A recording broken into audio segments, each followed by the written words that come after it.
किसी दूसरे कॉन्टिनेंट यानी महाद्वीप की यात्रा कैसे हुआ करती थी। यकीनन एक समुद्री जहाज पर कई महीनों लंबी और थकान भरी यात्रा। उस समय इंसान पक्षियों को उड़ता देख अक्सर सोचा करता था कि काश वो भी इसी तरह उड़कर आसानी से कहीं भी जा सके। और इसी कल्पना को असलियत में बदलने के अनगिनत प्रयासों से ही हवाई जहाज का आविष्कार संभव हुआ और एविएशन सेक्टर का आगमन हुआ। चाहे यात्री हो या कार्गो, वैल्यूएबल रिसोर्सेज को तेजी और विश्वसनीय रूप से लंबी दूरी तक ले जाने की क्षमता ने वास्तव में दुनिया को बदल दिया। बदलते वक्त के साथ एविएशन सेक्टर एक इकोनॉमिक इंजन के रूप में बढ़ता हुआ दिखाई देने लगा, जिसका आज के समय में ग्लोबल जीडीपी में लगभग 3.5 ट्रिलियन डॉलर का योगदान है। इंटरनेशनल सिविल एविएशन ऑर्गेनाइजेशन की एक रिपोर्ट कहती है कि अगर एविएशन सेक्टर एक कंट्री होता तो ग्लोबल जीडीपी में इसका कुल योगदान यूनाइटेड किंगडम जैसे देश के इकोनॉमिक साइज के कंपैरेबल होता। लेकिन हवाई जहाज के आविष्कार से लेकर इन उपलब्धियों तक पहुंचने का सफर इतना आसान नहीं था।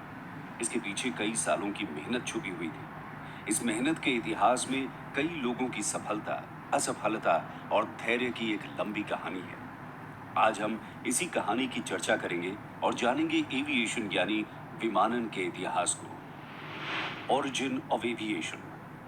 एविएशन का इतिहास 2000 वर्षों से भी अधिक पुराना है। इंसान द्वारा बनाई गई उड़ने वाली किसी वस्तु का पहला रूप पतंग था। पतंगबाजी का पहला एविडेंस 5th सेंचुरी के आसपास का मिलता है। इसके बाद धीरे धीरे हुई साइंटिफिक प्रोग्रेस के साथ लोग ये समझने लगे थे कि उड़ान का मतलब क्या होता है। ईयर 1250 में रॉजर बेकन नाम के एक मैथमेटिशियन ने मैकेनिकल फ्लाइट के बारे में एक लेख लिखा। वो पहले यूरोपियन थे जिन्होंने अपने लेख में फ्लाइंग मशीन्स का वर्णन किया था। वहीं लियोनार्डो डा विंची, जिन्हें हम एक महान चित्रकार के रूप में जानते हैं, वो एक मशहूर खोजकर्ता भी थे। वो अपनी पेंटिंग्स के माध्यम से कई सारी थ्योरीज को दर्शाया करते थे। उन्होंने 15th सेंचुरी में अपने चित्रों में विमान का पहला प्रारूप बनाया था, जिसे देखकर लोग भी खुद को बादलों के बीच उड़ते हुए कल्पना करने लगे।